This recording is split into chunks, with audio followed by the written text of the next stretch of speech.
জানি জানি তোমরা এক্ষুনি ভাববে এদের কি কার্তিক পুজো এখনও শেষ হয়নি। বিশ্বাস করো, আমি এটা নিজেও ভেবেছি ভয়েস ওভার দিতে বসে। আমার তো কার্তিক পুজোর ভিডিও আপলোড শেষই হচ্ছে না।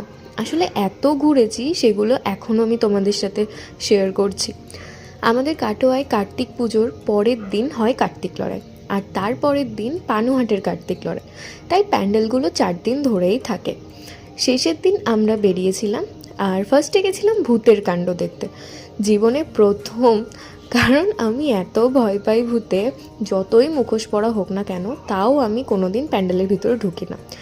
যাবার পর তো এমনভাবে চিল্লিয়েছিলাম যে অভ্র আমাকে দেখেই ভয় পেয়ে গেছে। খুব বাজে একটা অভিজ্ঞতা প্রথমবারেই।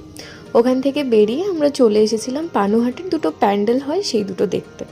ওখানে গিয়ে ছোটদিদের সাথেও দেখা হয়ে গেছিলো। তারপর নীল আমাকে একটা কানের কিনে দিয়েছিল ওখান থেকে বেরিয়ে আমাদের সেই ফুচকা খাওয়া, তারপর আবার আইসক্রিম খাওয়া। তারপর আরেকটা প্যান্ডেল ছিল, ওটাও দেখতে গেছিলাম। ভেবেছিলাম ভাপা পিঠে খাবো, খুব ভিড় ছিল তাই সেটাও আর খাওয়া হয়নি। আসার সময় রাস্তায় দেখলাম 2-3টে ঠাকুর বেরিয়েছিল, সেগুলোই দেখতে দেখতে আসলাম। এরপর কলেজ পাড়ার প্যান্ডেল আর ঠাকুর দেখে এই বছরের কার্তিক পুজোয় ঘোরা আমাদের শেষ হলো। আর সাথে লেগে গেছিলো আমার ঠান্ডা আর নীলের জ্বর। ওকে, বাই।